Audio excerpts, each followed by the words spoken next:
muchas gracias a MERS por la invitación y a ustedes por recibirme acá. De verdad estoy muy contenta. Por ahí Ana Karenina les puedo decir que sí, estoy muy contenta de estar aquí. Toda la semana he hablado de eso. Me voy a pasar como acá en medio para no estar tan apretada y que me puedan escuchar mejor porque no hay micro. Y traigo muchas diapos, pero hablo rápido, no se preocupen. Vamos a hablar un poco acerca entonces del tratamiento farmacológico y no farmacológico de las demencias. Y yo sé que ustedes conocen como todos los medicamentos que se utilizan y las dosis y eso, entonces no me voy a dedicar a hablar de cosas que les van a resultar todavía más aburridas, ¿no? Lo que quisiera es revisar algunas cosas respecto a la evidencia que hay para los tratamientos y si nos da tiempo revisar las guías del NICE que son las últimas que se han actualizado respecto al manejo y el apoyo de los pacientes con demencia, a pesar de que hay una gran cantidad de guías. Entonces, básicamente eso es lo que me gustaría que viéramos hoy. En caso de que lo de darle.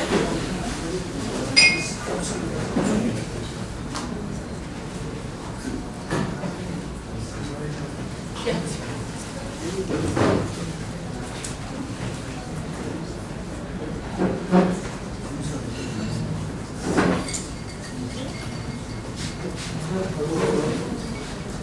Bueno, ese es lo que intento que veamos el día de hoy.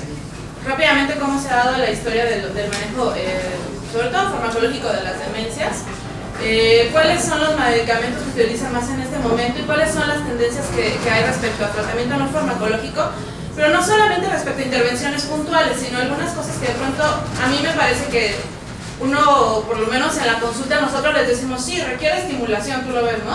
Pero no le decimos qué clase de estimulación exactamente, ¿no? Entonces, este tema como que siempre queda un poco, lo damos así un poquito somero, ¿no? A menos que nos dediquemos a eso y seamos estimuladores, entonces sí podemos ahondar en el tema. Entonces, quiero dedicarle unos minutitos a eso y hablar acerca de las guías que son como las que están más utilizadas en la actualidad. Pues bueno, esto es el concepto de demencias que todos ustedes saben, que se trata de un síndrome que tiene múltiples etiologías, que puede ser clasificado de diferentes formas. De hecho, muchas demencias son entidades que se encuentran en redefinición y por lo tanto, yo cuando hice la residencia me acuerdo que mi tesis era acerca de síntomas neuropsiquiátricos y una comparación entre diferentes tipos de demencias y cómo eran los síntomas neuropsiquiátricos. Y el comité de bioética del hospital me dijo, ¿para qué vas a hacer eso? Ya todo está dicho sobre las demencias.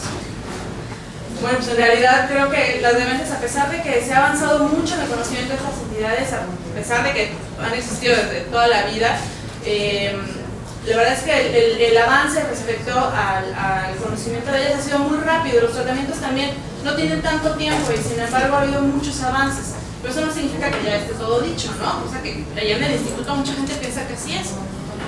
Entonces, bueno, cuando nosotros evaluamos a un paciente en la consulta, lo que tratamos de hacer siempre es evaluar estas como diferentes áreas, ¿no? Tratar de hacer una evaluación multidimensional, no solamente de la cognición o de la funcionalidad, sino tratar de abarcar la parte neurológica, los síntomas neuropsiquiátricos y el involucramiento del cuidador, porque como ustedes bien saben, de pronto el paciente no está tan mal, pero el cuidador está súper colapsado, entonces pensamos que el paciente viene súper mal y está súper medicado, ¿no?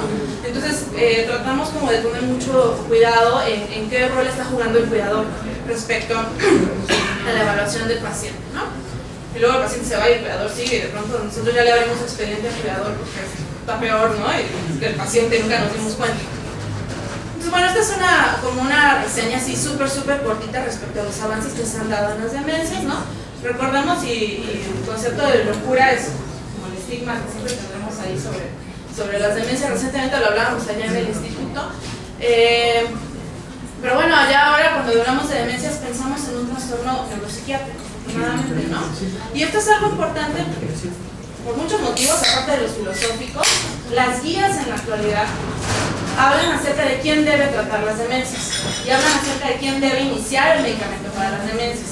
Entonces, de base, si eso se trata de un trastorno neuropsiquiátrico, entonces las guías hablan de que quien debe iniciar el tratamiento es un neurólogo, un psiquiatra, un geriatra, ¿no? Durante mucho tiempo, todavía en las guías que se revisaban ahí por el 2007, muchas guías decían que el médico general podía iniciar el tratamiento para las demencias. Y la última revisión de guías que se hizo en 2012, 2015, habla acerca de la importancia de que el médico sea alguien especialista en trastornos cognitivos, ¿no? Entonces, bueno, por eso es tan importante el concepto de que son trastornos, ¿no? Les decía yo que la historia de los neuroprotectores no es tan larga, a pesar de que quisiéramos ya tener un tratamiento curativo para mañana. La verdad es que no tenemos tanto tiempo con medicamentos para las demencias, ¿no? Y esto tiene mucho que ver con cómo se han dado los avances y respecto al conocimiento de la fisiopatología de las demencias, que también es una limitación por la cual no tenemos tratamientos curativos, ¿no? Entonces, si pensamos como en una línea de tiempo, sí, las demencias han existido desde siempre, y sí, a lo mejor ahora vemos más porque vivimos más, porque sabemos más respecto a estos trastornos y están clasificados de una manera diferente. Pero también no teníamos mucha idea respecto a la fisiopatología y cómo podían ser tratadas desde el punto de vista fisiopatológico, ¿no? Entonces, a partir del momento en el que se pudo, bueno, de hecho, puse esta porque ustedes recuerdan que Pinel llegó ahí en el 75 al hospital de la Salpêtrière y hubo una liberación de los locos, ¿no? Porque el tratamiento de las demencias era encadenarlos y mojarlos. Yo soy de Cuernavaca y todavía hace como 15 días vi una paciente que sí estaba tratada, ¿no? Encadenada y mojada con agua helada, ¿no? Entonces, pues, Cuernavaca está a 1 hora de aquí, un poco que esté tan lejos. Eso fue en 1795, ¿no? Entonces, bueno, el tratamiento previo a las demencias no farmacológico era la contención meramente de los pacientes, con el concepto de que el paciente era agresivo y con el concepto de que quién sabe qué tenía ese paciente, pero estaba loco, y entonces ahí están íntimamente ligados esas dos palabras, ¿no? Afortunadamente, ahora sabemos, si no todo, muchos eslabones de la fisiopatología de las demencias, y eso es lo que ha permitido avanzar en el tratamiento farmacológico, ¿no? Entonces, en el 76, cuando se habló acerca del déficit colinérgico cortical de los pacientes que tenían enfermedad de Alzheimer, fue cuando se les prendió el foco de, ok, si hay un déficit colinérgico, entonces deberíamos dar un medicamento que aumente la colina. Y entonces se empezaron a hacer los primeros estudios tratando de darle a los pacientes colina, que fueron poco efectivos, por un lado por los efectos secundarios y por otro lado porque realmente los tratamientos que se daban no atravesaban la barrera hematoencefálica, entonces esos tratamientos pues, fueron fallidos. La tacrina, que fue el primer acetilcolinesterásico que se autorizó por la FDA, en realidad había sido usada tiempo antes y es un derivado de un medicamento que se utilizó en pacientes en la guerra que tenían malaria y se utilizaba también como un antibiótico, y veían que estos pacientes mejoraban cognitivamente. Entonces decían, ok, están mejorando, algo debe hacer.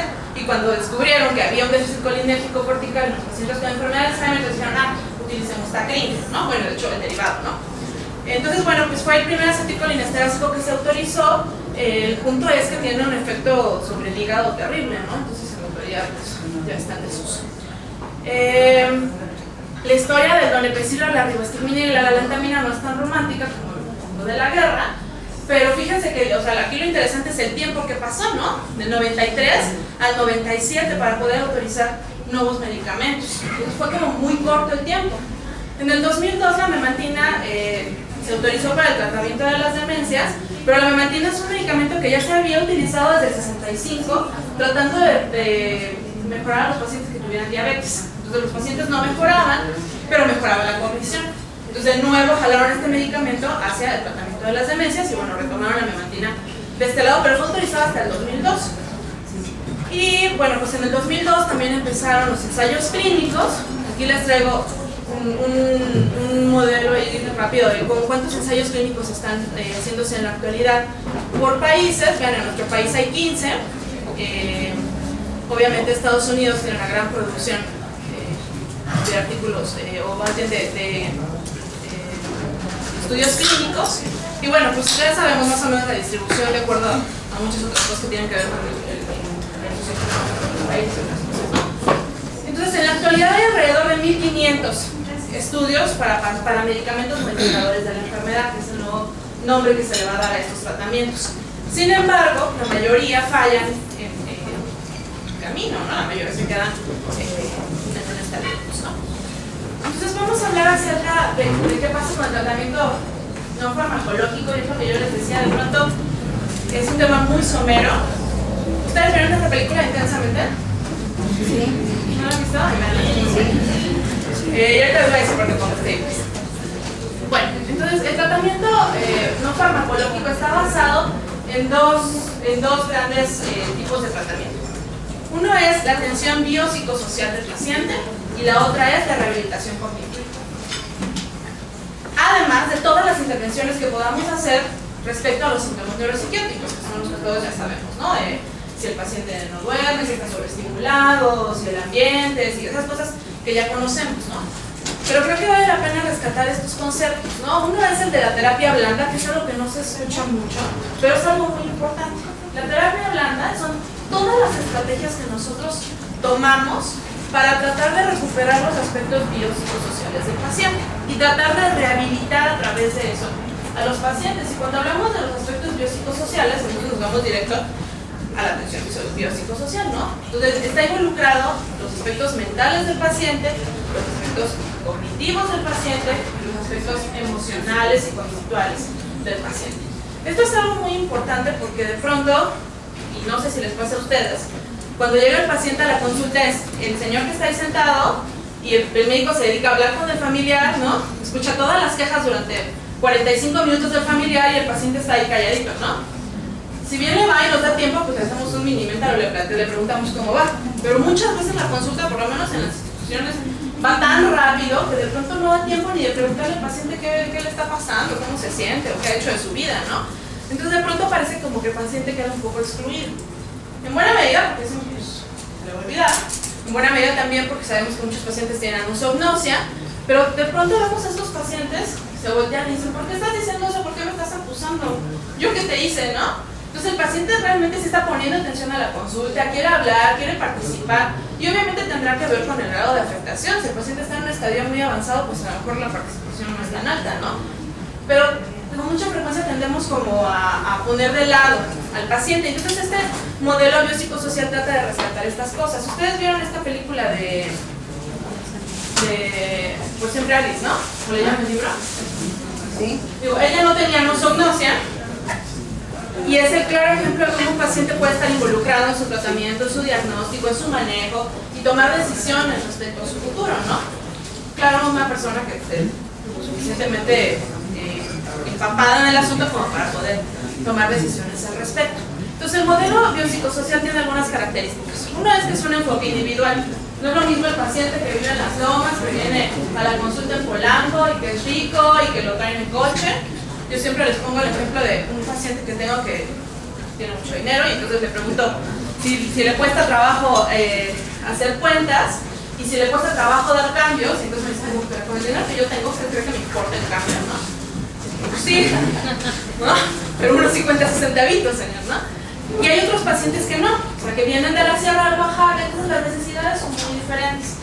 Y tratar de rescatar esto respecto a qué vamos a hacerle al paciente de manera individual es muy importante. Es muy importante porque reduce el número de fármacos que vamos a utilizar.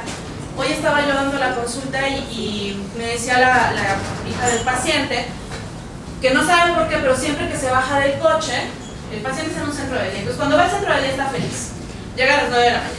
Pero cuando llega a su casa tiene una resistencia terrible a bajarse del coche y no lo hace subir las escaleras por nada, hasta que terminan jaloneando y se pegan. Y entonces yo decía, bueno, ¿pero qué pasa? ¿No? O sea, pues no sé, pero no le gusta subirse a la casa. ¿No le gusta subirse a la casa nunca? Pues no sé. O sea, por ejemplo, si usted llega a la casa a las 9 de la mañana un sábado, se sube a la casa tranquilamente, porque son las escaleras. Ah, sí, ahí sí. Y entonces tratamos como de desmenuzar la situación y lo que pasa es que el paciente llega a las 6 de la tarde a un lugar que parece una cueva, que lo único que ve es un túnel largo, no tiene ni idea de qué es lo que va a enfrentar y entonces obviamente no se quiere bajar del coche. Y la hija lo que quiere es que le subamos a la quetiapina porque dice que el señor está súper agresivo. Pero no es que el señor esté súper agresivo, lo que pasa es que el señor está teniendo una conducta defensiva, ¿no? Está asustado, no sabe qué es lo que le van a hacer y obviamente va a soltar el golpe. Entonces, tratar de individualizar los casos es algo que nos permite reducir el número de fármacos, bueno, todo lo que lleva, ¿no? Otra cosa importante en el modelo biopsicosocial es el énfasis que podemos hacer en la validación del paciente. Este mismo paciente hoy decía, es que no sirvo para nada, no hago nada bien. Y el señor tiene una percepción parcial de lo que le está pasando. Entonces la hija ya lo tiene ahí súper minimizado, le dice cállate, lo hace a un lado, toma las decisiones por él, le dice qué es lo que va a comer, le dice qué es lo que va a tomar, y entonces el señor se siente totalmente anulado, ¿no? Entonces de pronto, obviamente no es que podemos ir validando a un paciente que ya ni habla ni sabe dónde está, pero pareciera como que generalizamos y decimos, ok, este está demenciado y ya, ¿no? Y no nos fijamos en estas cosas que pueden hacer que el paciente no se deprima, que pueden hacer que el paciente funcione mejor. Los pacientes funcionan mejor con reforzamientos positivos. Entonces, estos pacientes que de pronto uno le dice, quítate, eres un inútil, no es lo mismo que el paciente que uno le dice, bravo, lo hiciste súper bien, inténtalo de nuevo. Sobre todo cuando tratamos de hacer terapias cognitivas, ¿no? Y entonces le ponemos a hacer una cosa que resulta súper difícil, se siente muy frustrado, no puede contestar la prueba, no sabe poner las manecillas del reloj, nosotros lo volteamos a ver así como, ching, ya tengo mucha prisa, y entonces eso hace que los pacientes funcionen peor de lo que en realidad podrían funcionar, ¿no? Entonces, ergo, decimos, se está deteriorando, le sube mucho. Entonces, esa es la importancia de que tratemos como de individualizar estos casos, ¿no? Y la otra es tratar como de los síntomas neuropsiquiátricos, que son muchos, por lo general tienen aspectos multidimensionales. La gente se enferma con lo que es. Entonces, el que era enojón probablemente se vuelva más enojón, el que era seductor se vuelve más seductor, el que era agradable probablemente le guste más platicar. Entonces, hay cosas que no consideramos como factores propios del paciente y los factores que están alrededor del paciente. La familia está lidiando con el cambio de roles, con ver que ya no funciona como antes, el hijo quiere que el papá sea perfecto como solía imaginarlo, entonces se frustra de ver que el papá no hace las cosas. Y entonces hay una serie de asociaciones ahí que se van haciendo que hacen que los pacientes parezcan que están peor de lo que en realidad están. Entonces, de nuevo repito que subimos los medicamentos porque no nos fijamos en estos pequeños detallitos, ¿no? Y bueno, algunos pacientes pues de pronto sí pueden expresar sus necesidades, ¿no? O sea, yo tengo una paciente que está ya demenciada y dice, doctora, hace 4 años que no voy al mar, quiero ir a ver el mar.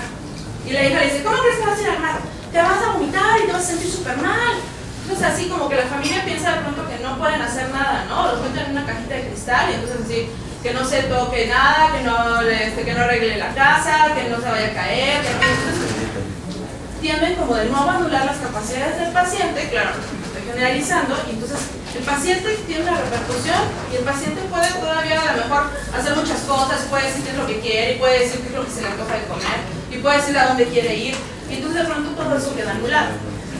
Y bueno, cuando tratamos de conservar o tratamos de enfocarnos en cada uno de estos puntos, lo que tratamos de lograr es que el paciente se mantenga vivo por más tiempo y obviamente evitar todas las complicaciones que ustedes, ¿no? Hay algunas intervenciones que nosotros hacemos, yo creo que es en lo que más nos vamos quedando cortos en la consulta cuando decimos, sí, tienen que estimularlo, necesitan tener una mejor red de apoyo, pero no decimos para qué o qué es lo que van a hacer en eso, ¿no? Pues básicamente cuando decimos eso nos referimos a esto, ¿no? Uno es la validación de las actividades del paciente, otro es la reminiscencia, y eso es algo que a mí me parece muy importante porque yo no sé si aquí alguien haya estado enfermo, gravemente enfermo.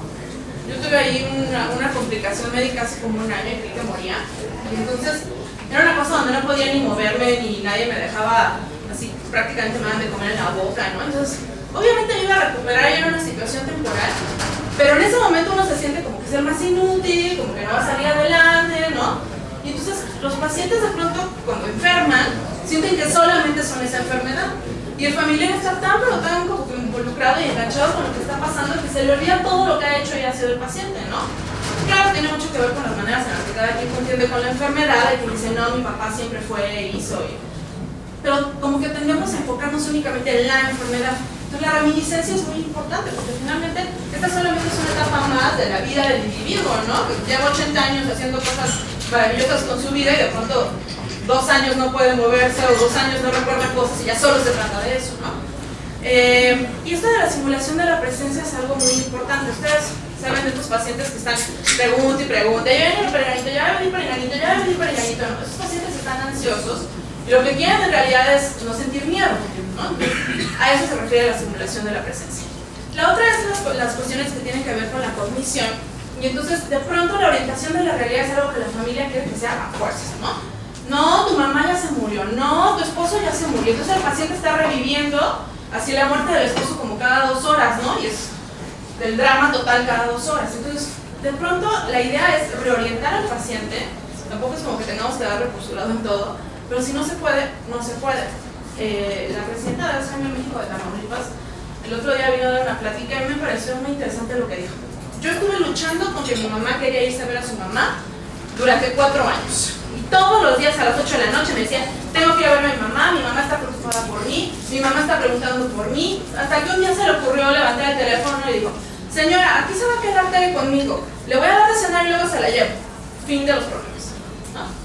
Entonces, de pronto, tampoco es como de favorecerle al paciente todas las ideas que tenga, pero se acabó el problema. O sea, la paciente ya no estaba golpeando, ya no se quería ir, trató de reorientarla y no se pudo. Entonces, a veces vale la pena tratar de calmar al paciente con cosas como, sí, vamos a dar una vuelta, ¿te quieres ir? Sí, vamos a dar una vuelta. Se da una vuelta a la casa, regresa. Oye, sí, vámonos, pero déjame ir, nada más hacer una llamada. Entonces, lo que va a hacer la llamada, el paciente ya se lo olvida, ¿no? Entonces, esas cosas hacen que las conductas disminuyan mucho, que la medicación también disminuya mucho, ¿no? Y bueno, la estimulación cognitiva de la cual vamos a ver, ¿no? Y bueno, la última intervención es respecto a las terapias de aproximación, que son, yo creo que algo también muy importante, ¿no? Lo que hacemos cuando mandamos a los pacientes a los centros de día. Entonces, yo voy a un centro de día que probablemente ustedes tengan pacientes allá, se llama Meridian. Entonces, una familiar que estaba allá me decía que su hermana es médico y que entonces quería sacar a la mamá de ahí porque no había ninguna evidencia de que la mamá fuera a beneficiarse de estar yendo todos los días al centro de día y que solamente estaban gastando dinero. Entonces, bueno, al final, en las guías del NICE que me gustaría pasar, vienen algunas cosas de la evidencia que existe respecto a esto, y no es chamanismo, pero a los pacientes sí les ayuda la aromaterapia y hay algunos aromas con la lavanda que pueden ayudar a que el paciente esté más relajado. Y a los pacientes sí les ayuda la música, y a los pacientes sí les ayuda el bailar, y a los pacientes, entonces, por un lado se mantienen estimulados, por otro lado les ayuda, o sea, estimulados físicamente, ¿no? Activos. Por otro lado se mantienen social y mentalmente activos.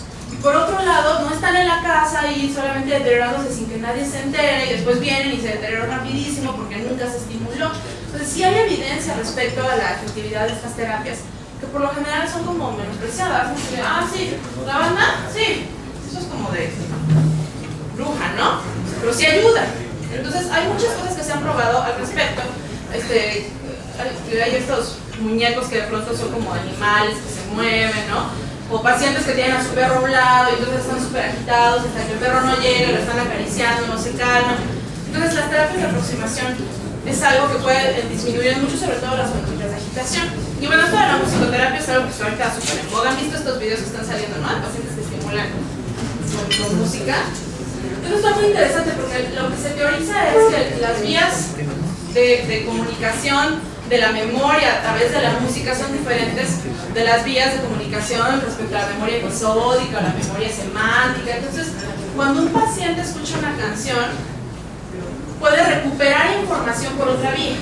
Entonces, es una forma como de ayudarle a recuperar la información, porque recordemos que la memoria tiene un proceso de registro, de codificación, de almacenamiento y de recuperación de la información.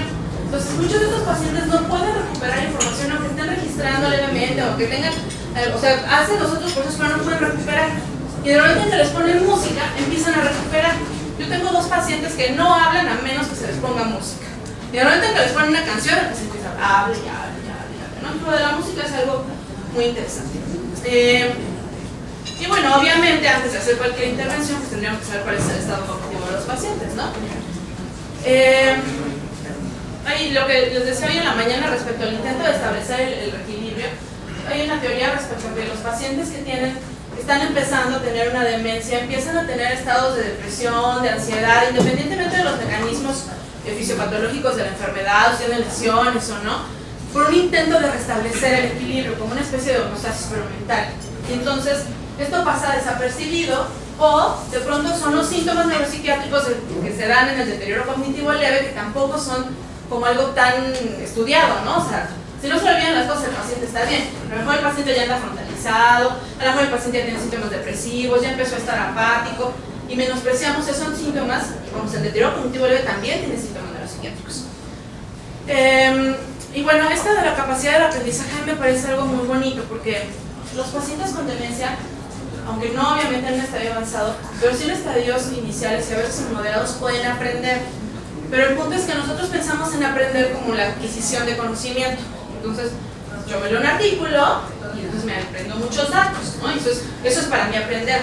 Pero los pacientes con demencia aprenden de otra forma, aprenden a través de las rutinas. Entonces, el aprendizaje se concibe como el de tener un estímulo sobre un individuo, que ese estímulo represente algo para ese individuo y que modifique su conducta. ¿Qué significa? Que si una persona sabe que todos los días se baña a las 9 de la mañana, puede ser que no sepa ni quién es, ni dónde está, ni qué está haciendo, pero sabe que a esa hora le toca hacer algo. Entonces los pacientes con demencia aprenden de maneras diferentes.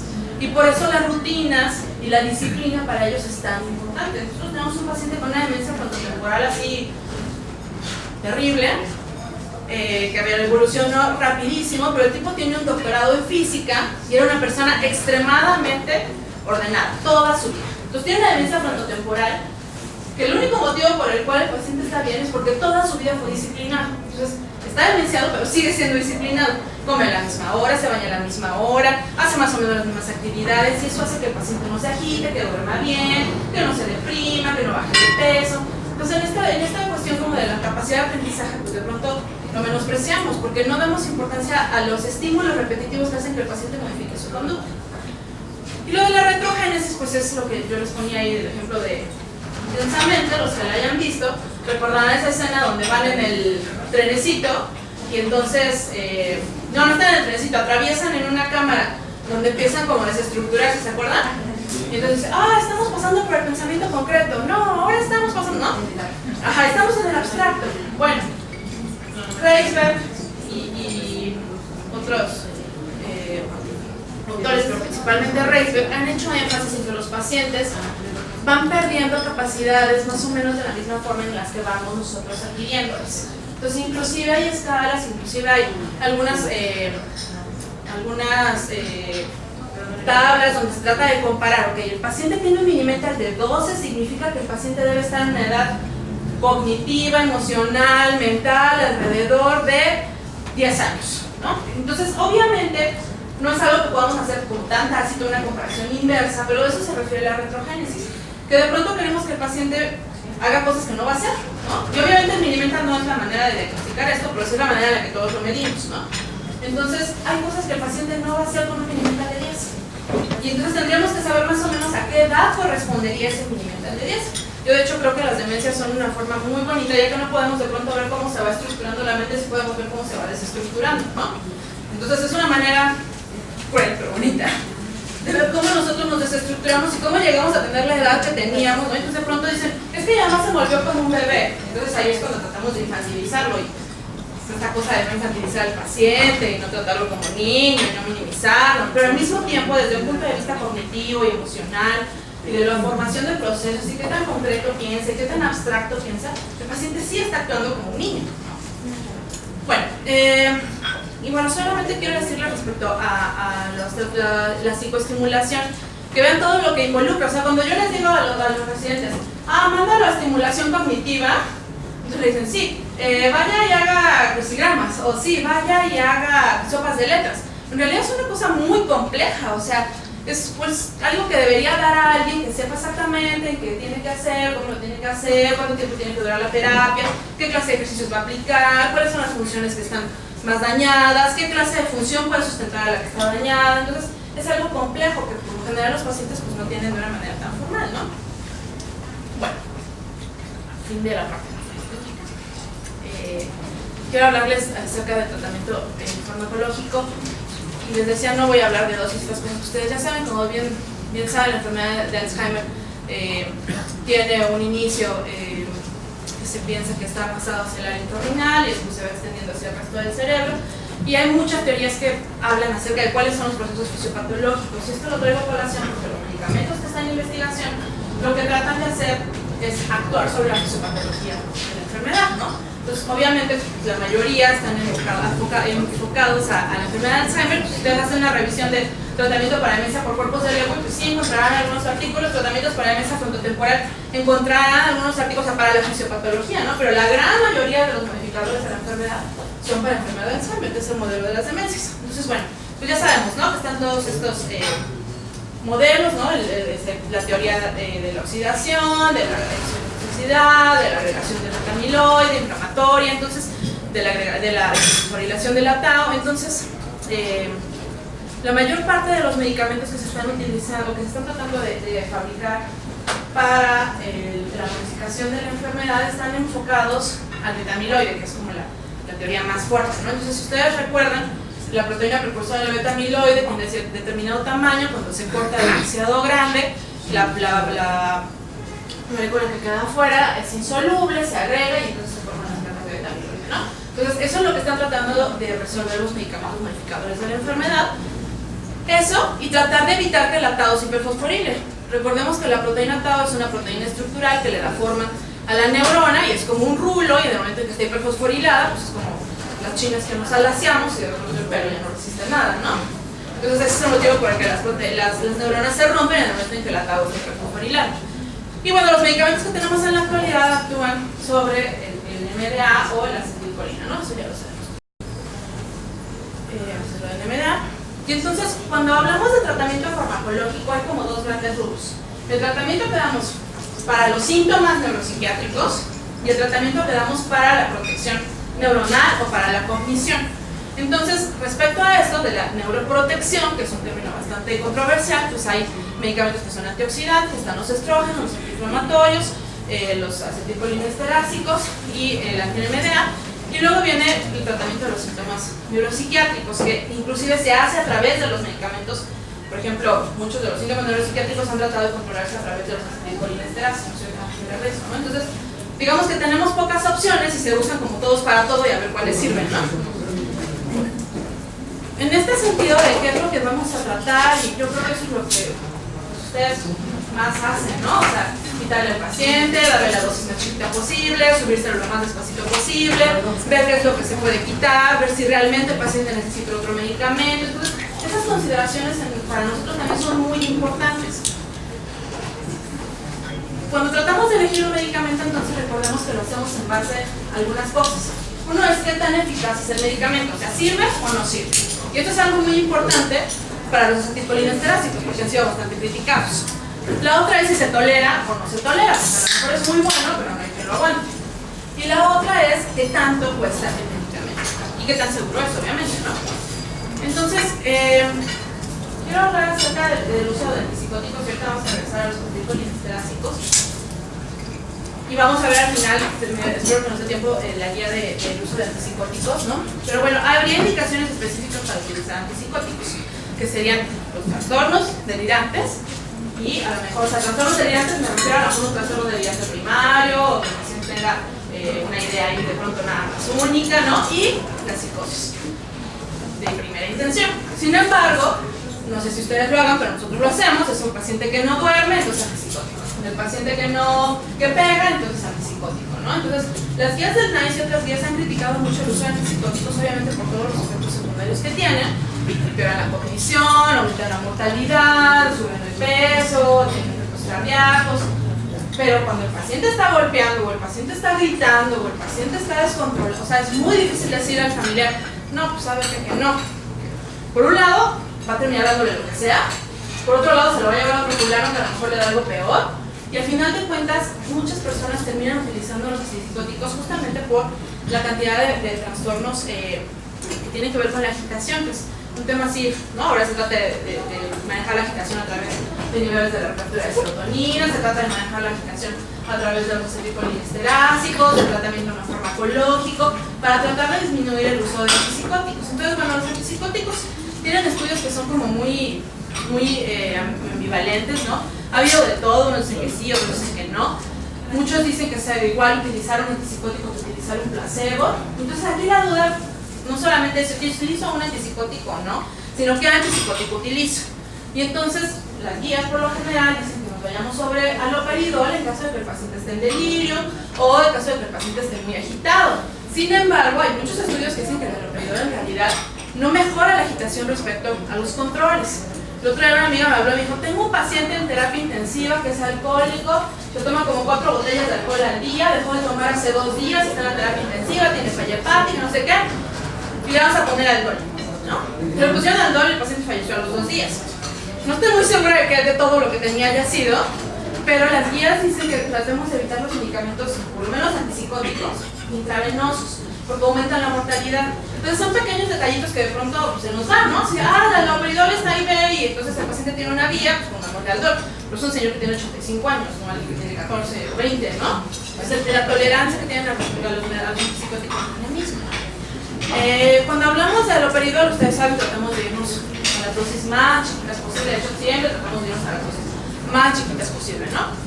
Lo que sí no se debe hacer, o lo que tratamos de evitar lo más posible, es el uso de antipsicóticos típicos. Entonces, si vamos a utilizar un antipsicótico, pues tratamos de irnos con los atípicos, porque los típicos, uno, no son tan útiles, a menos que tratemos de ser súper incisivos con algo en particular como un delirium, ¿no? La otra es que tienen muchos efectos secundarios, la otra es que aumentan la mortalidad. Entonces, de utilizar un antipsicótico, pues tratamos de utilizar un antipsicótico atípico. Y entonces, bueno, de los antipsicóticos que utilizamos con más frecuencia son estos. Sin embargo, tienen sus bemoles, ¿no? Por ejemplo, nosotros tratamos de evitar la olanzapina así lo más posible. La sedación de los pacientes es terrible, las hiperglucemias que hacen son terribles, pero ustedes saben todos los efectos secundarios, ¿no? Nosotros en particular ya en el instituto tratamos de utilizar quetiapina, con todos los efectos que pueda tener ahí de hipertensión, o la sedación, o el corazón, porque de todos finalmente es el más noble, y eso que los pacientes responden a dosis como más chiquita, ¿no?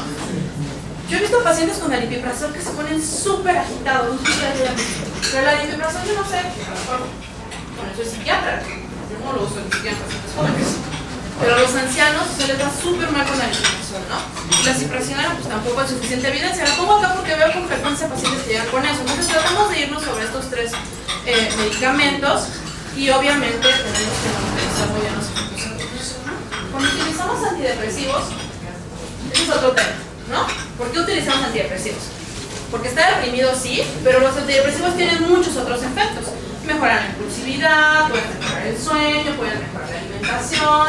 Entonces, tratamos de utilizar el medicamento como a nuestro favor. Por ejemplo, la mirta, ¿no? La mirtazapina da sueño y da hambre. Entonces, si el paciente no come y no duerme, pues le damos mirta, pero no le doy mirta a un paciente con diabetes, a un paciente que tenga un sistema metabólico que esté súper descompensado o que tenga muchos problemas metabólicos, ¿no? Entonces, los antidepresivos pueden ser realmente aliados muy importantes. Yo creo que algo importante acá de los antihipertensivos, inclusive no, digo, los antidepresivos que no puse acá, pero sí es importante, es que algunos antidepresivos tienden a bajar el umbral convulsivo. Entonces, le zumbamos su mematina, que baja el umbral convulsivo.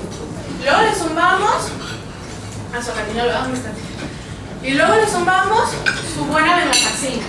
Y luego le zumbamos también su buena dosis de Sinogan. Entonces, ¿por qué está convulsionando este señor? Está convulsionando, seguramente evolucionó la enfermedad en 2 días, ¿no? Entonces, de pronto subestimamos el efecto de bajar el umbral convulsivo de los antidepresivos, y miren que yo soy psiquiatra y obviamente es mi medicamento favorito, ¿no? ¿Qué es lo que tratamos de utilizar? Sarna tiene un efecto dopaminérgico que puede ser medio peligroso porque a veces los pacientes se activan. Y entonces el paciente anda como conejito 4 o 5 horas. Lo cual también puede ser algo bueno si el paciente está demasiado hipoactivo, ¿no? Desde la CERTA hay unos estudios que se han hecho recientemente interesantes donde se ve que pueden mejorar las funciones ejecutivas. Entonces, si el paciente no se va a hiperactivar y va a tener un efecto dopaminérgico importante, la CERTA es una muy buena opción si el paciente aparte tiene alteraciones en las funciones ejecutivas. Porque puede mejorar la atención, puede hacer que el paciente esté más organizado, puede tomar mejores decisiones. Y entonces le puede dar, digamos, un punch al paciente, ¿no? Sin embargo, siempre hay que cuidar el efecto dopaminérgico. La fluoxetina, la verdad, es un medicamento que tratamos de evitar. Yo creo que la única indicación sería pacientes que estén realmente muy frontalizados. Nosotros tenemos un paciente que llegaba, no sé si conocen el instituto, pero de la entrada del instituto a la consulta externa es un tramo grande, o sea, es un tramo, ¿no? Entonces el paciente estaba en la entrada del instituto y decíamos, ahí viene Ulises, porque eran gritos y gritos y gritos y gritos y gritos del paciente, llegaba y se estaba tocando enfrente de nosotros, ¿no? Haciendo insinuaciones sexuales, entonces, pues, obviamente había como que ponerle algo, ¿no? Nos iba a ligar a alguien.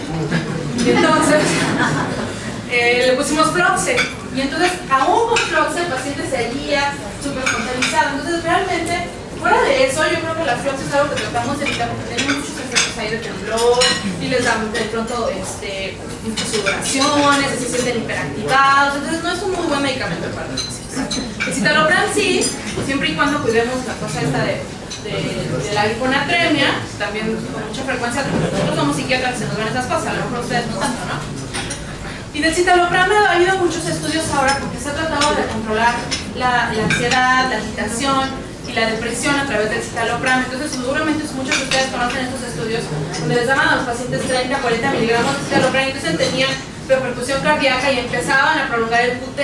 Entonces Reisberg hizo un trabajo interesante hace 2 años donde decía, paciente que esté agitado, pues qué pena que esté agitado, no se le debe dar más de 30 miligramos de citalopram, ¿no?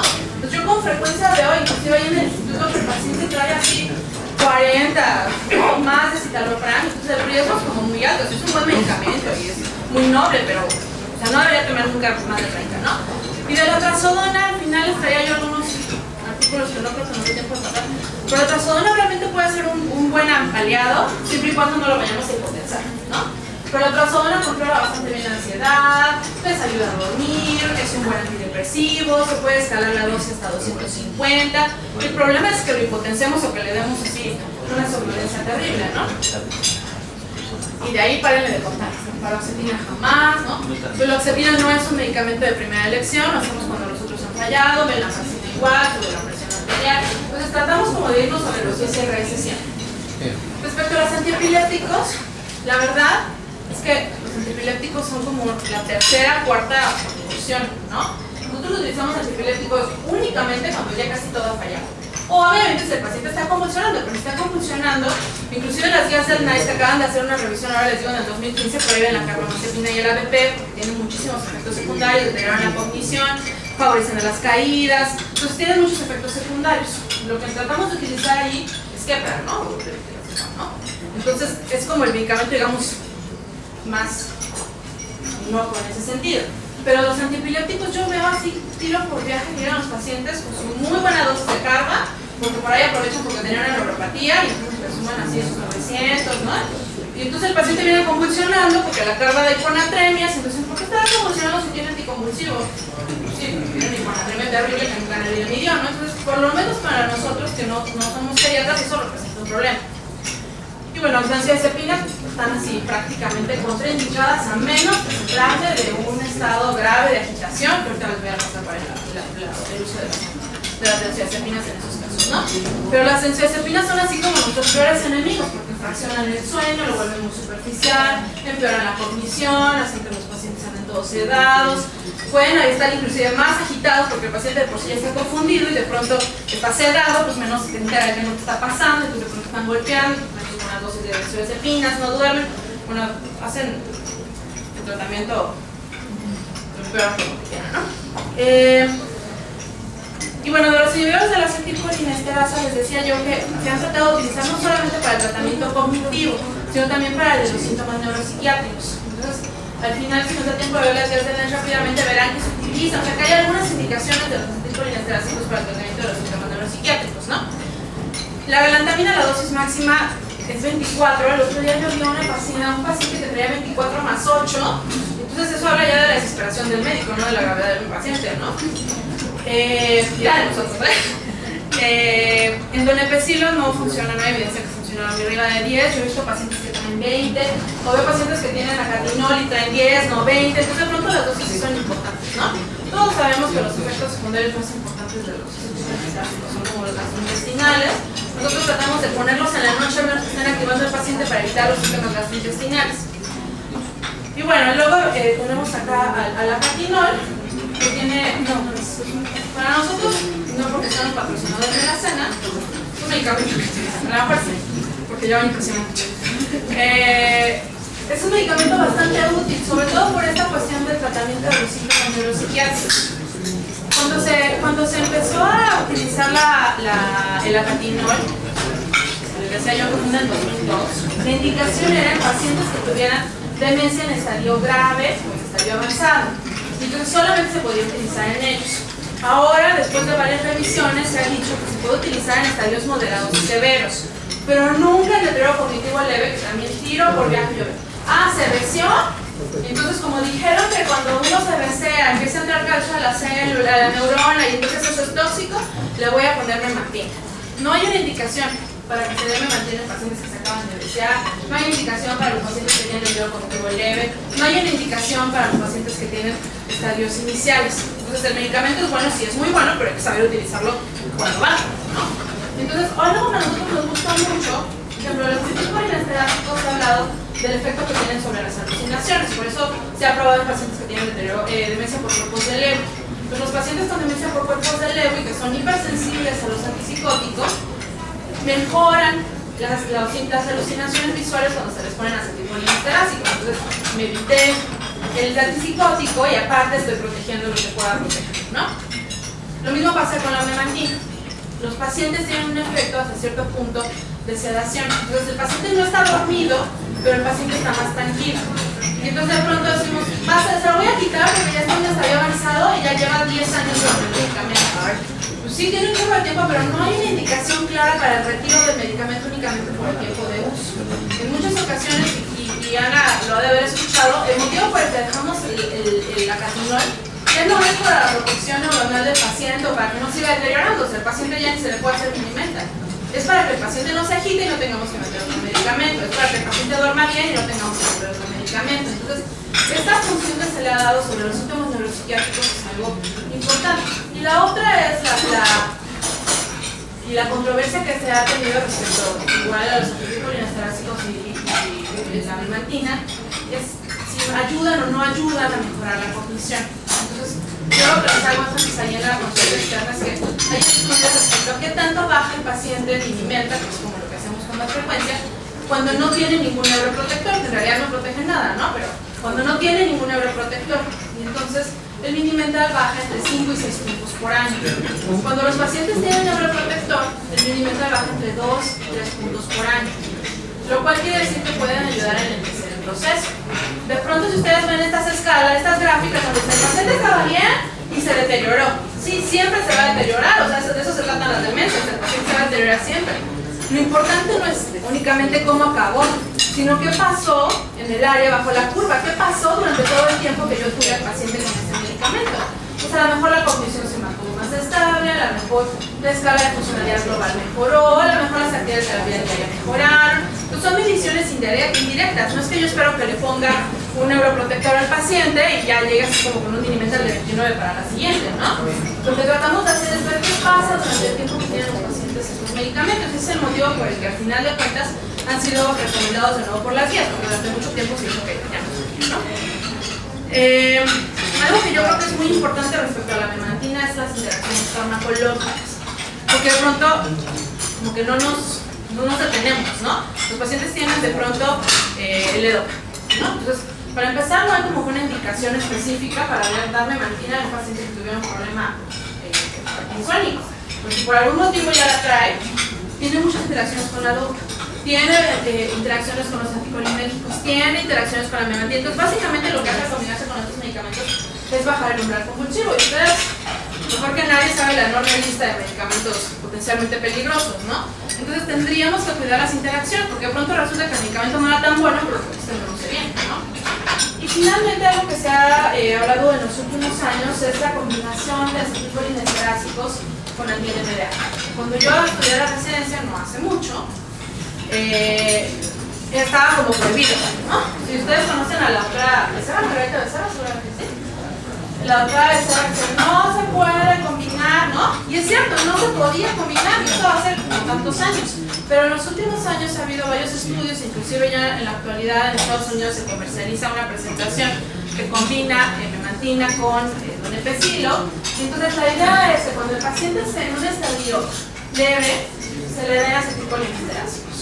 Cuando el paciente está en un estadio moderado a severo, se le puede dar memantina.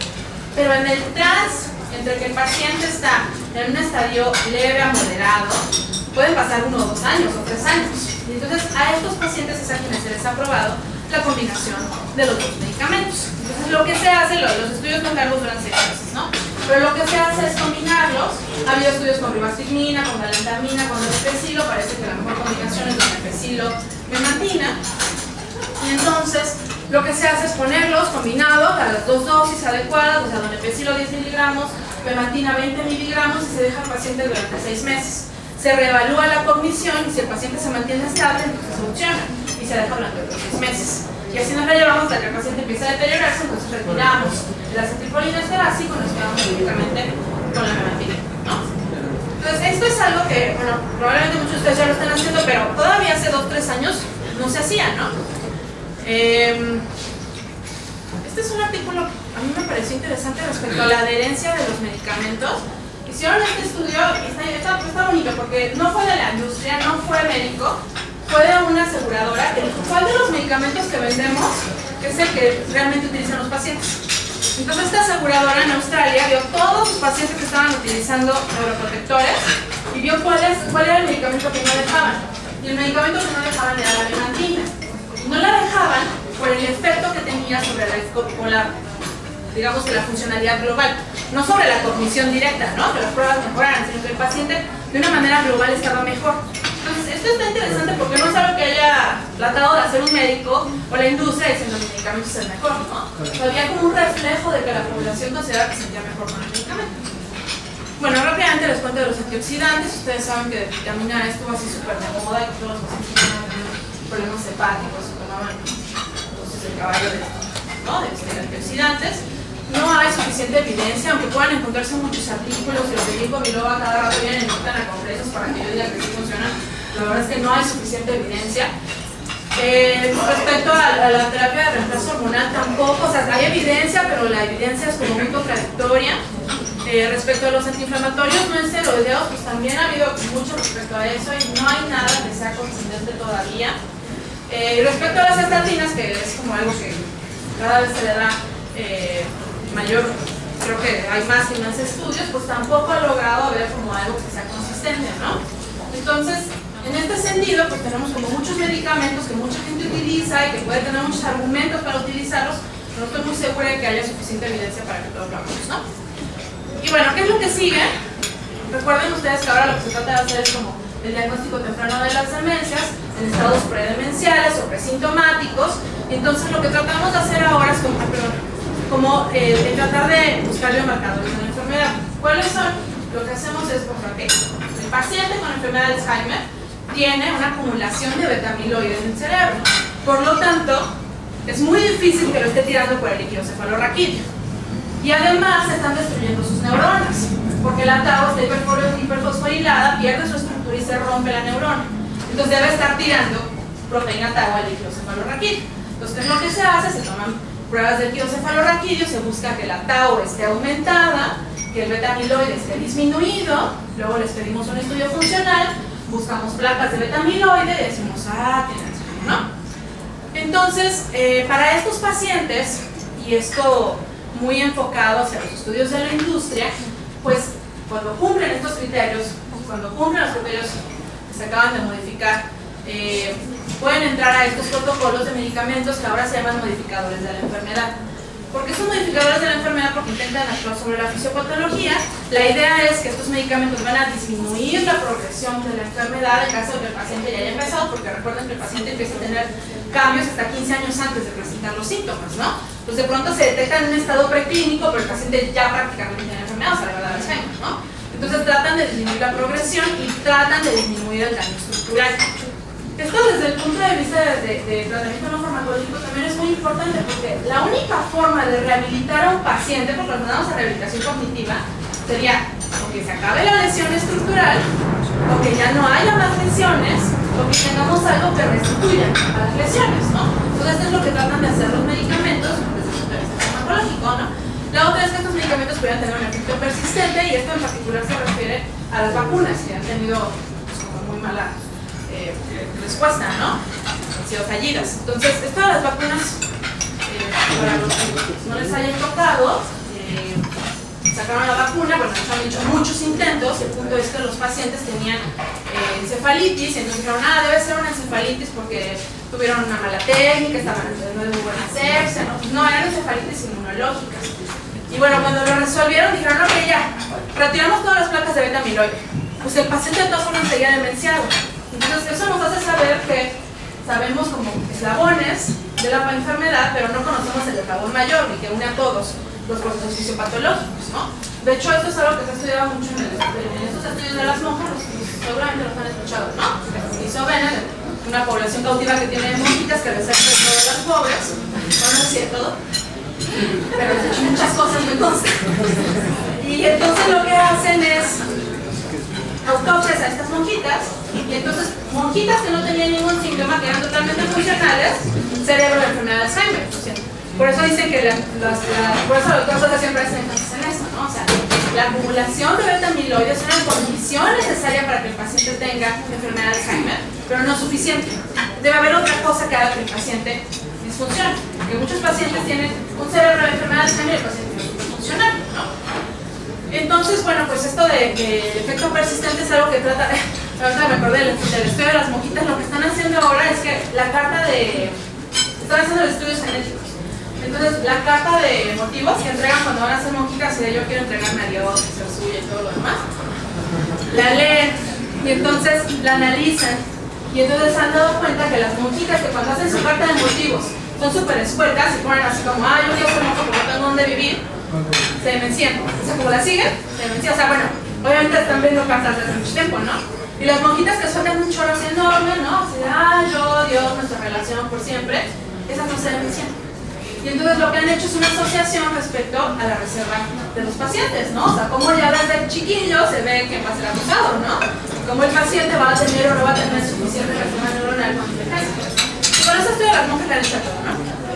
Y bueno, finalmente el otro objetivo de los medicamentos que modifican la enfermedad es que realmente haya diferencias contra el placebo, porque lo que se critica de los acetilcolinesterásicos es que muchos estudios no han tenido diferencias contra el placebo, cosa que no ha pasado con acatinol, porque acatinol sí tiene diferencias contra el placebo, pero los acetilcolinesterásicos no, y ese es el motivo por el que muchas guías dejan de recomendarlos, porque decían, son caros, tenemos que pagarlos por los seguros, y luego no sirven para nada, es igual que un placebo, pues mejor no los damos.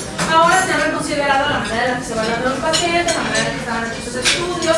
Hubo un problema muy grande con la Catrina, porque el estudio estuvo mal hecho y el que hizo el artículo se peleó con todo el mundo. Entonces, como una mala fama de los acetilcolinesterásicos, ¿no? Pero en realidad, ahora, después de valorar la evidencia, pues se piensa que sí son útiles, ¿no? Entonces, ¿qué es lo que va a pasar ahora con los medicamentos que modifican la enfermedad?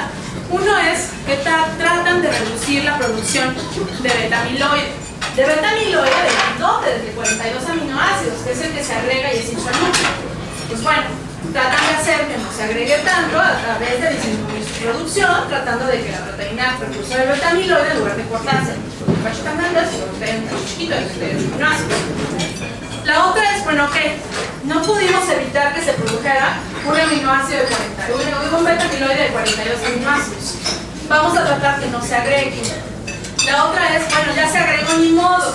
Entonces vamos a tratar de remover las placas y ayudar al aclaramiento de las placas. Bueno, no se pudo. Pues entonces vamos a tratar de evitar que la tau se fosforile. ¿Qué es lo que se trata de hacer sobre la tau? Pues evitar obviamente la hiperfosforilación, que es lo que hace que se pierda la estructura de la neurona. El problema de los medicamentos que tratan de actuar sobre el beta-amiloide es, uno, las respuestas inmunológicas, dos, la angiopatía amiloidea, donde los pacientes empiezan a sangrar. Yo trabajo en un lugar donde hacemos pruebas clínicas de pronto para laboratorios, entonces vimos pacientes que se les ponía estos medicamentos de las vacunas. Entonces la idea era tomarle a los pacientes resonancia cuando llegaran, resonancia al mes, resonancia a los 2 meses, resonancia, o sea, casi cada 2 meses tenían que tomarle resonancias.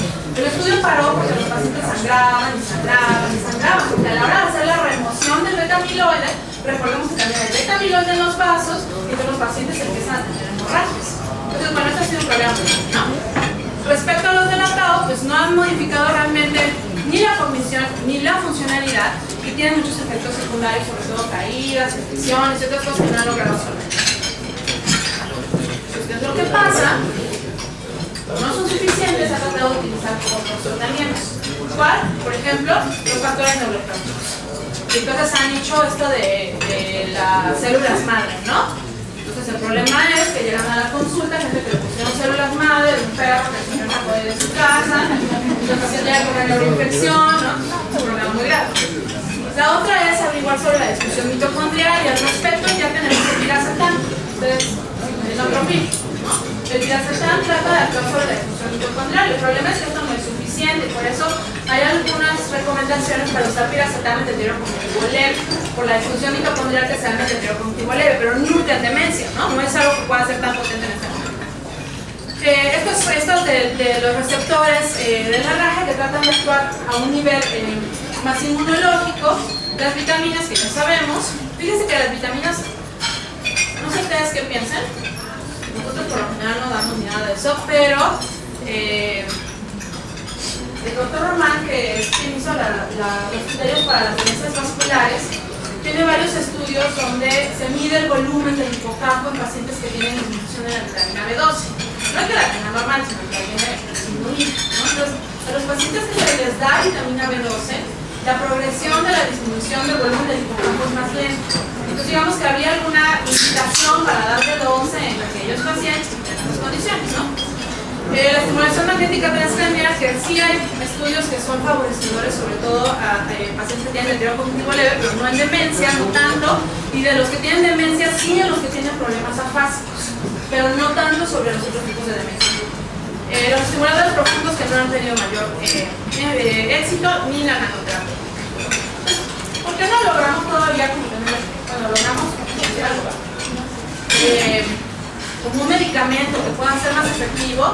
Una es porque muchos de estos estudios están diseñados de una manera subóptima, otra es porque no conocemos, yo creo que esta es la razón más importante, todos los procesos fisiopatológicos de la enfermedad, y otra es por los criterios de detección, que es por eso que Dubois y Petersen están haciendo tanta énfasis, aparte de que ellos llevan los estudios, en modificar los criterios, porque entonces si metemos a más pacientes que estén empezando, o sea, que detectemos de una manera mucho más temprana, entonces podemos, como de toda la cadena de eventos que hacen que la enfermedad se desencadene, agarrar al paciente como en los primeros eventos, ¿no? Entonces por eso se han hecho estas modificaciones para fines de investigación de los criterios de detección de enfermedades de Alzheimer temprana.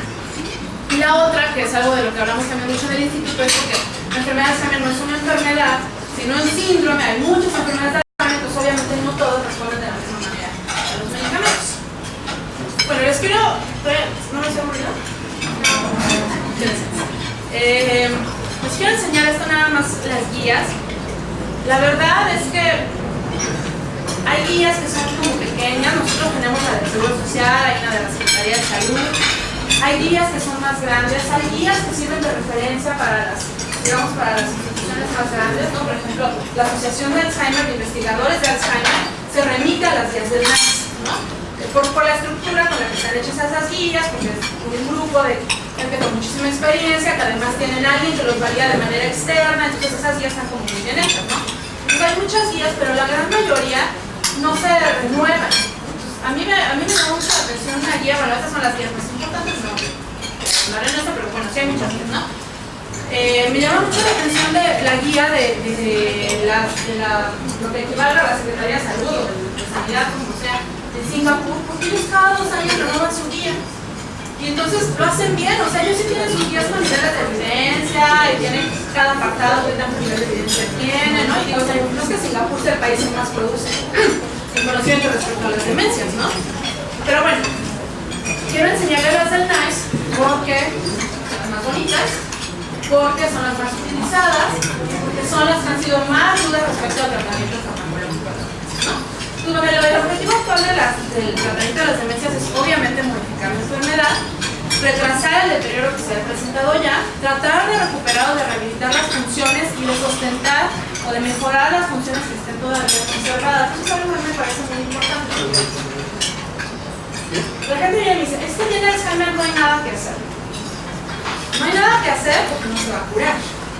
Pero no significa que no haya nada que hacer, ¿no? Se les digo, ya la diabetes se va a quitar, no, ¿verdad? Pero se toma muchacho. La hipertensión se va a quitar, no, pero se toma muchacho. Como que restamos valor a algunas intervenciones no farmacológicas, solamente nos vamos sobre lo farmacológico, ¿no? Como que no empatamos las dos cosas. Entonces, esta parte de la rehabilitación cognitiva es algo muy importante. Porque, por ejemplo, si el paciente tiene una dificultad para la atención, tiene incapacidad para guardar información porque está todo desatento, el paciente yo le pongo a hacer estimulación sensorial y lo pongo a percibir olores y texturas y colores. A lo mejor muchos no consideran pérdida de tiempo, pero el paciente está teniendo una estimulación sensorial que mejora su atención. Entonces, cuando el paciente mejora su atención, también mejora la memoria. Entonces, bueno, pues ya no hay mucho que hacer para la memoria porque tiene Alzheimer, por lo menos trato de recuperar las funciones o de darle mayor sostén a las funciones que todavía están bien, que le dan sostén a la memoria, ¿no? Entonces, es algo que para nosotros es algo muy importante. La otra es mejorar los síntomas no cognitivos. Todos sabemos que los síntomas cognitivos son el 100% de los pacientes. Los síntomas no cognitivos, los síntomas neuropsiquiátricos, están en alrededor del 85% de los pacientes y de pronto son como menospreciados, ¿no? O sea, como que Si no duermen, pues ni modo, a menos que despierte alguien, o sea, una frontalizada ni modo, si esté deprimido ni modo, ¿no? Para nosotros es algo muy importante. Tratar de conservar las actividades de la vida diaria y aumentar la calidad de vida. Entonces, estas son las guías del NICE. Las guías del NICE se hicieron por primera vez en el 2001, luego hubo una modificación muy grande en el 2006, y ellos tienen planteado hacer modificaciones por lo menos cada 2 años. Sin embargo, hay cosas o apartados que se modifican cada año. Por ejemplo, el uso o no uso de antiepilépticos, o la utilización y en qué momento de los esteroides anticonceptivos, ¿no? Entonces, la última revisión se hizo ahora en, creo que fue agosto, algo así, de 2015, e incluyó la evidencia de 5.894 pacientes, ¿no? Entonces, lo que ellos hacen es recolectar todos los artículos del mundo que consideran adecuados, bajo ciertos estándares, son muy grandes, y entonces hacen una revisión de toda la evidencia que haya de los tratamientos, después hacen una serie de curación de los artículos, de cuál tiene más o menos evidencia, bueno, hacen todo, ustedes saben cómo es una guía, es muy complicado, ¿no? Y ya que terminaron de hacer su guía, se la mandan a revisores externos que les dicen, no, está mal, deben verificar esto, hay evidencia de aquello, y entonces regresa. Entonces son guías que están constantemente en actualización, y es por eso que me parece interesante traer. En la revisión del 2015 lo que se dice importante es, 1, los 3 inhibidores de la acetilcolinesterasa están recomendados para enfermedades de Alzheimer leve, cosa que no se decía en las guías del 2006. En las guías del 2006 decían, no vale la pena darlos porque son iguales que otras cepas. Y están recomendados en pacientes que tienen enfermedad de Alzheimer moderado, que ellos consideran como moderado aquellos pacientes que tienen un milimetal entre 10 y 20. Y lo que dicen es, no se le dé acetilcolinesterasa a un paciente que tiene un milimetal menor a 10 porque no le va a servir para nada. Entonces, si tratamos de decir, ¿en qué momento? O sea, yo estoy solo acá en mi consulta y trato de hacer las cosas lo mejor que puedo, pero no sé en qué momento tomar ciertas decisiones, ¿no? Entonces digo, bueno, se va a dejar otros 3 meses a ver qué pasa, o se va a dejar otros 2 años a ver qué pasa. Entonces, después de 10 no va a servir de nada. Y luego dicen, solamente iniciar tratamiento, lo de la lavantina.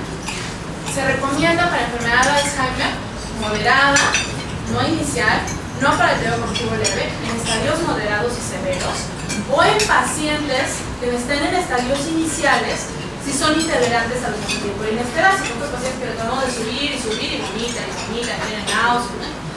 Entonces, aquellos pacientes que sean intolerantes a los acetilcolinesterásicos, que estén en estadios iniciales o que tengan alguna contraindicación para tomar acetilcolinesterásicos, también les podemos dar memantina en estadios iniciales, pero fuera de esta excepción, solamente en estadios moderados y severos. Y luego dicen, solamente iniciar el tratamiento en cualquiera de estos casos. 1, si es un especialista, y para ellos especialista es neurólogo, pediatra y psiquiatra, no más. Porque en las guías del 2006 y del 2007 decían que el médico familiar podía iniciar el tratamiento. Y luego vieron el resultado de eso, y no traen un médico familiar, que les iba mal a los pacientes porque el manejo y el control no era adecuado, porque no se les hacían los movimientos como debían, no se les aplicaban las escalas que se debían. Pero no, ahora solo el especialista puede utilizar el tratamiento. Considerar, o sea, continuar el tratamiento si el paciente tiene una mejoría en la cognición global o en la funcionalidad, porque no podemos medirlo siempre a través de la Minimenta, los MOCA, ¿no? Entonces, si la impresión global es que el paciente está mejor o funcionalmente está mejor, dejar el medicamento. Tienen que revisar regularmente la dosis, ellos recomiendan hacerlo cada 6 meses, y revisarlo significa que se le tiene que hacer al paciente escalas de cognición global, pruebas de funcionalidad, pruebas de síntomas neuropsiquiátricos, y ver si sigue valiendo la pena dejar el medicamento. Esto es algo importante, por ejemplo, en la consulta decimos, ponle calcular, cítalo 10 meses. Entonces, con 10 meses es demasiado tiempo, ¿no? O cítalo en un mes. En un mes realmente la condición del paciente no va a cambiar, a lo mejor no está tan mal, tiene un efecto de memoria sobre las pruebas. Entonces, la idea es volver a repetir las pruebas cada 6 meses. Hay algunos estudios que dicen que se debe repetir cada 6 meses y revalorar al año si realmente vale la pena o no dejar el medicamento.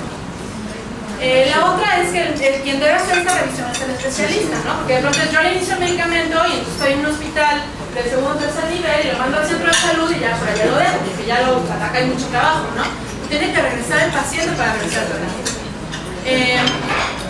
Como estas guías son inglesas y los ingleses son todos, entonces cuando se va a iniciar, porque yo sirve para los pacientes el tratamiento, Cuando se vaya a iniciar el medicamento, debe utilizarse el medicamento que sea más económico. Y esto es meramente por todos los precios que ha habido respecto a los gastos en un medicamento que es un artículo promocional. Entonces, para librarse de eso y poder meter de nuevo los incentivos neoclásicos en la guía, bueno, utilícenlo, pero utilicen el más barato, o en caso de que no se pueda utilizar el más barato porque hay un perfil específico que para el paciente necesita, por ejemplo, un paciente que se le vaya a dar ribastimina porque tiene síntomas controles. Bueno, hay motivo para dar ribastimina, pues a que sea más cara que el no específico. La otra es tratar de aplicar escalas que consideren a los pacientes, porque de pronto es, tiene minimental de 12. ¿Cómo? Si hace 4 meses tenía minimental de 20. Ah, pero no trajo su auxiliar auditivo, no trajo lentes, viene súper cansado, estuvo 5 horas afuera en la consulta, o viene súper nervioso. Obviamente el paciente le va a bajar el minimental, y no es que se deterioran en ese momento, ¿no? Entonces trataremos de aplicar las escalas donde se hayan suplido todas estas cuestiones de discapacidad del paciente, tratando de considerar cosas del grupo C, del grupo C étnicos. Nosotros fuimos a una reunión ahí que hubo de latinoamericanos. Entonces estaba así Colombia, estaba Uruguay, Cuba, México, ¿no? Ahí tratando de descubrir qué le hacíamos al hilo negro de nuestros pacientes. Y entonces sí, a todos los pacientes deberíamos hacerle prueba de reloj. Entonces se subió un doctor boliviano y dice, quiero decirles que mis pacientes que viven en la sierra no tienen ni idea de cómo se lee un reloj. Y luego se sube una doctora que era una doctora de Uruguay, quiero decirles que mis pacientes hablan por el idioma, no hay un miliméter validado para tal idioma, ¿no?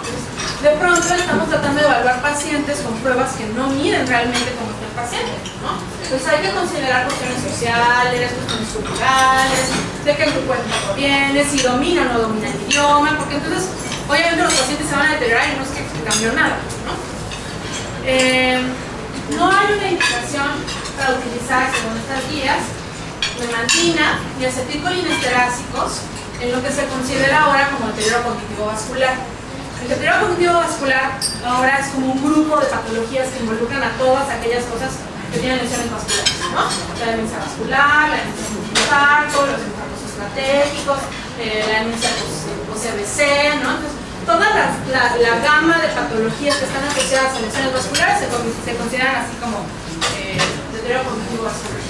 Lo que ellos dicen es que no hay suficiente evidencia para utilizarlos en esos trastornos. Sin embargo, si hay evidencia, por ejemplo, para memantina, de utilizarlo en pacientes que tengan demencia vascular por la cuestión del daño del brazo después de tener una lesión vascular, ¿no?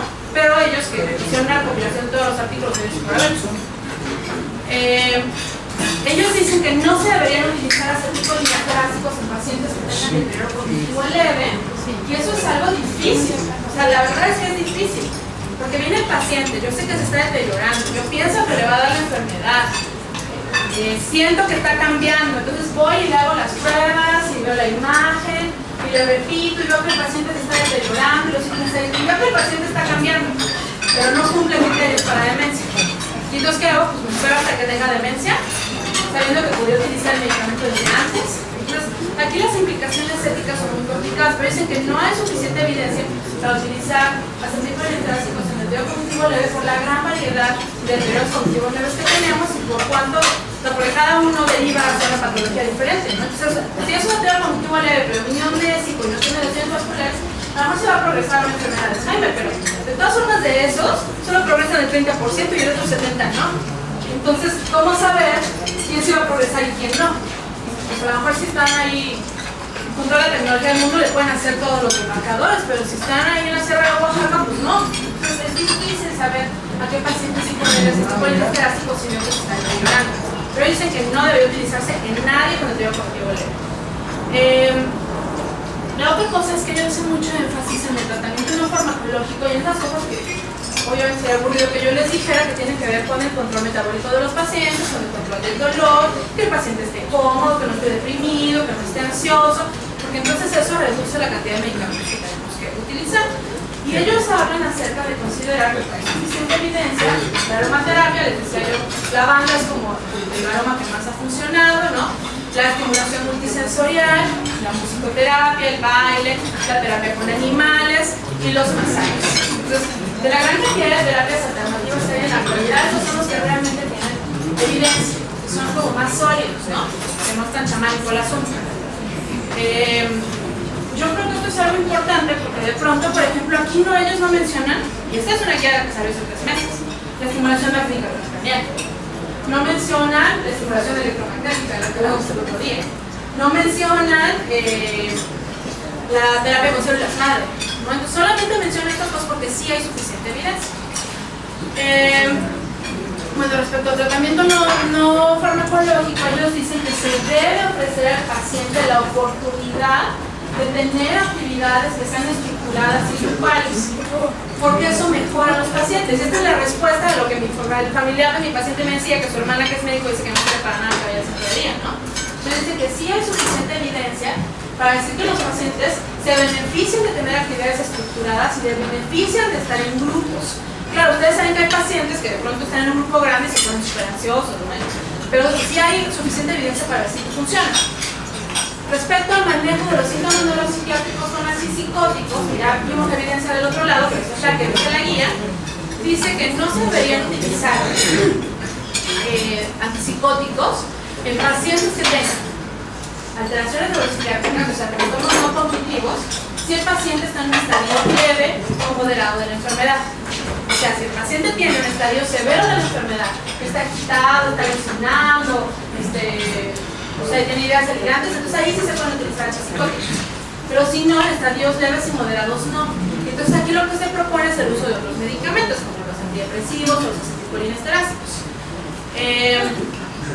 Dice que hay muy poca evidencia respecto a la utilización de antipsicóticos en los pacientes que tengan demencia por cuerpos de Lewy, porque ustedes saben que son pacientes que responden así de una manera hipersensible, entonces terminan súper parkinsonizados, ¿no?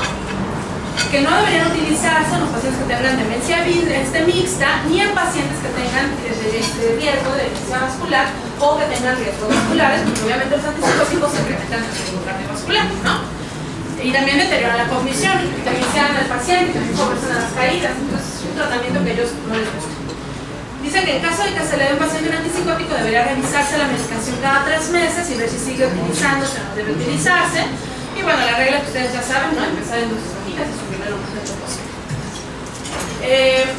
Respecto a la utilización de acetilcolinesterásicos para síntomas neuropsiquiátricos, no solamente para cognitivos, sino para síntomas neuropsiquiátricos, ellos dicen que los pacientes que tienen demencia por cuerpos de Lewy, que de pronto se llegan a agitar o le dan interpretación delirante a lo que están viendo, ¿no? Estos pacientes podrían beneficiarse del uso de medicamentos acetilcolinesterásicos única y exclusivamente si les causa mucho distrés. Si de pronto el paciente con Lewy, esto se emociona que dice así de, mira, está lloviendo, mira cuántas flores, mira, hay un animal. La señora lo dice así, casi sonriendo, ¿no? Entonces, pues sí tiene Lewy, sí está alucinando, pero no representa un problema para ella, representa un problema para la familia, para nosotros que tenemos furor curante, ¿no?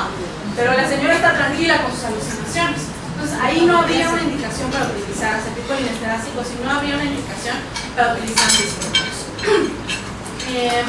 La otra es que no hay indicación para utilizar acetilcolinesterásicos para pacientes que tengan síntomas neuropsiquiátricos, o sea, agitación o ansiedad o alucinaciones, que son las utilizaciones que se le dan a los acetilcolinesterásicos en pacientes que tengan demencia vascular.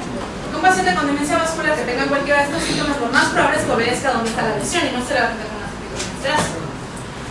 Entonces ellos hacen una aclaración aquí respecto a cómo manejar una situación de alto riesgo, ¿no? O sea, ¿qué es lo que tendríamos que hacer?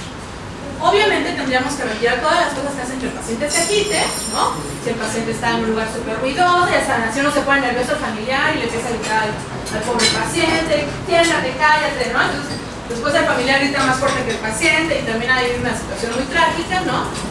Pero ahí la privacidad, tratar de proteger la privacidad del paciente, porque de pronto es que empiezan a llamar a toda la familia, se puso súper mal, se lo llevan en el coche, el paciente va súper agitado, entonces que esto puede controlar la crisis.